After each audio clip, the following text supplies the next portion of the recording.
Greetings, my little guzzlers. I did something I don't normally do. I turned on the telly. Well, I do normally turn telly on, but it was the Great British Bake Off, or quite an old series of Great British Bake Off, and I don't normally watch Great British Bake Off. But I happened to turn it on just as it was starting, and they announced it was Biscuit Week, and I thought, oh, I'll watch this.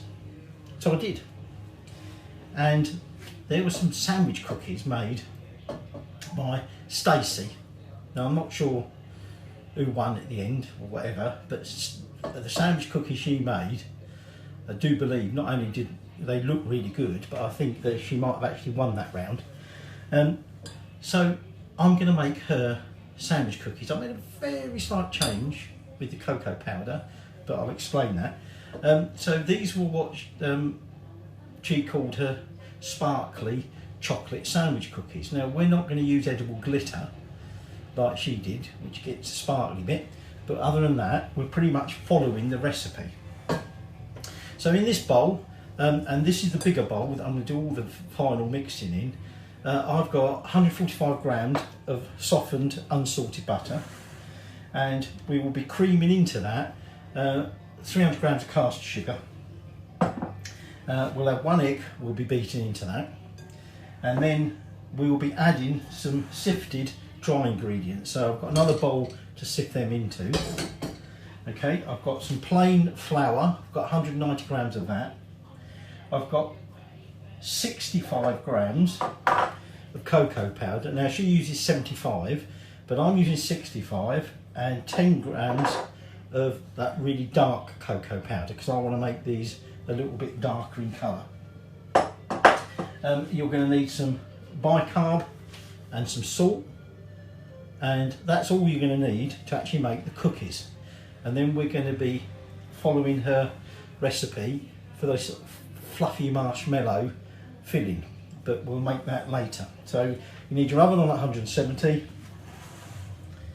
need yourself a cup of coffee, given it's lunchtime-ish. And start off by just beating this back. Now, I should have pointed out that this is going to make 24 sandwich cookies, so we're actually going to make 48 biscuits, if you like. But this amount of butter will be lost in my stand mixer, so hence I'm doing it by hand. And then what we're going to do is, once we've got that butter nice and creamy, we're then just going to beat in that caster sugar and get that until it's nice and light and fluffy. At which point we will put it aside and sieve our dry ingredients. So, just going to get creamy. Like I said, we're going to put that plain flour into there through the sieve. The dark cocoa powder, which like I said is optional. If you don't want to use that, just use an extra 10 grams of ordinary cocoa powder. And then you're going to want a teaspoon of bicarb, and again that's going to go in the sieve, and then a 1/4 teaspoon of salt to help bring out that flavour of that chocolate. So we're just going to get that sieved into there, and then we'll be ready to add that once we've beaten the egg in. So we've creamed that up to nice and light and fluffy. I've sieved and mixed together my dry ingredients, and now we're just going to tip into here 1 egg and beat that into that mixture. We're just going to add the dry ingredients and mix them in until we've got a nice stiff dough. Now, like I said, we're going to make 48 of these, and so to make sure obviously we get the right quantity, and also because of their sandwich cookies we want them to be a uniform size, we're going to weigh out each individual cookie. So you'll need your scales, and we'll be measuring it out 15 grams per cookie. You want your oven on at 170 fan, and you want to line some baking trays Now, I've got an empty glass there. You might be thinking, well, just said it's a bit early, and there he is with a glass, potentially with beer. It's an empty glass, and we're going to use that to form cookies. So we're doing 15-gram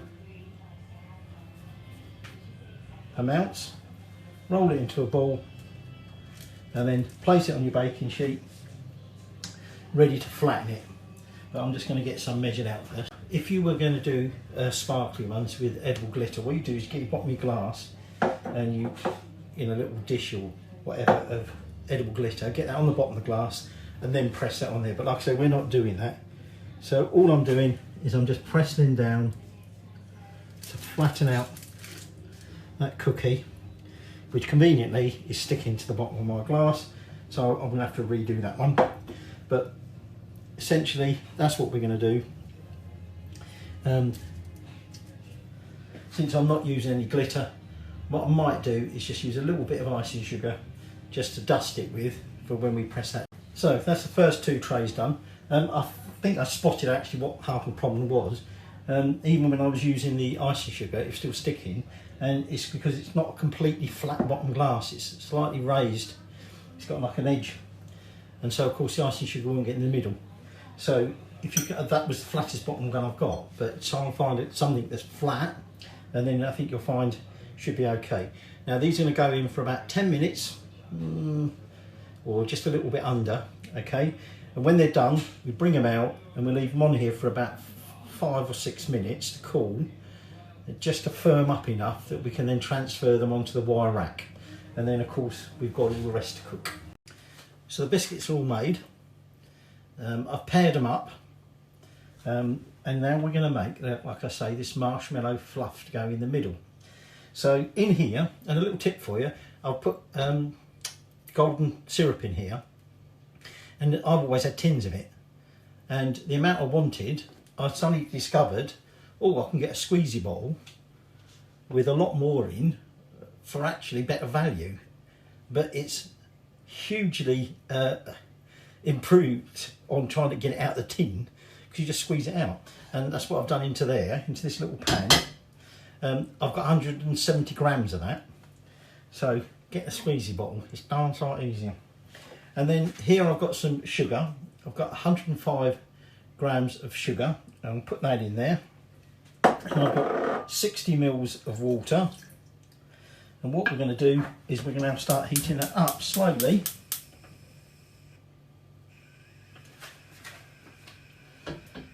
Mixing it as we do, okay, and we want to measure the temperature. We want to get this up to about 116 Celsius, 241 Fahrenheit, and once we get to that temperature, we're going to turn the heat off. Now you're going to want 2 egg whites, 1/4 teaspoon of cream of tartar, and some vanilla bean paste. I can't find my vanilla bean paste. I'm sure I've got some somewhere, so I might add a drop or 2 of vanilla. But what we're doing at this stage is just getting this syrup done, and then we'll whisk up them eggs, and you also want a piping bag, a disposable piping bag. We'll put this into there, and then we'll be piping from that onto each biscuit half, and put the other half on top. While that's coming up to temperature, and the sugar's all dissolved now, so I don't need to stir it quite so often. I'll put 1/4 teaspoon of cream of tartar into those egg whites, and then we're just going to gently whisk this until they get foamy, okay? And then this will be ready for when that gets to temperature. Right, that's just coming up to temperature, which is soft ball temperature, if you're measuring it that sort of way. Okay, so I'm now turning that off. Get that out of the way. And What I'm going to do now is, whilst whisking, I'm going to pour it out the back of the saucepan. I'm going to slowly pour that in, and we want to keep whisking as we're pouring that in. And then once that's all in there, we're going to carry on whisking. This is where you might want your electric mixer. We're going to carry on mixing for about 8 to 10 minutes until that's all nicely mixed in, whisked up.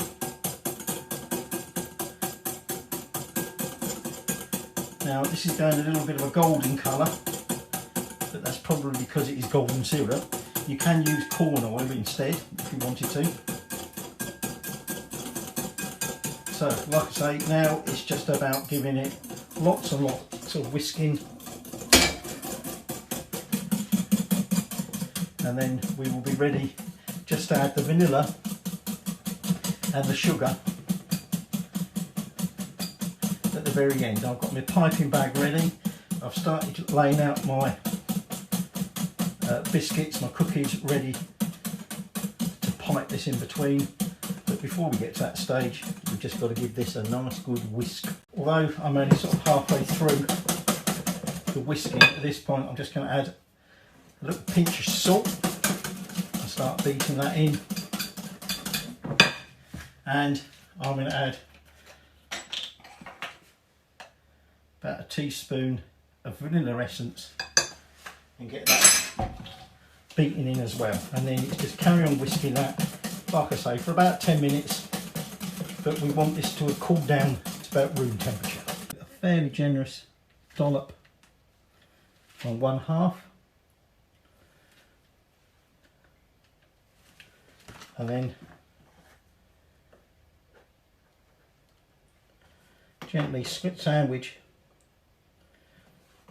that filling between the two biscuits. That one's got rather a lot.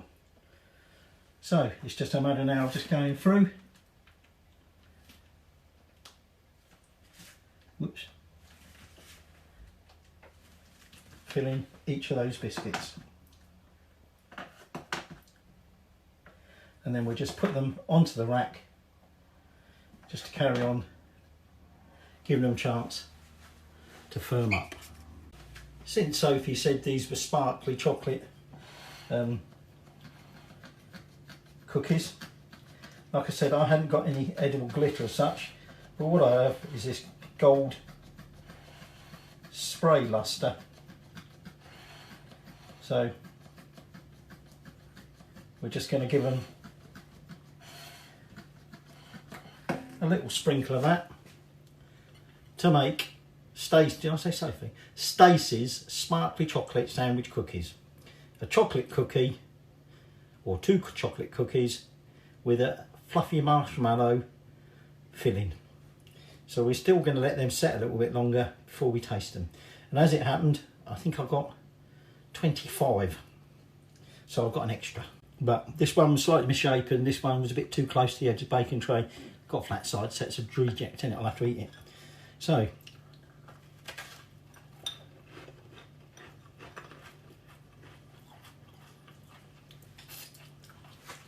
biscuit nice and crisp, chocolatey, filling still very runny if you like.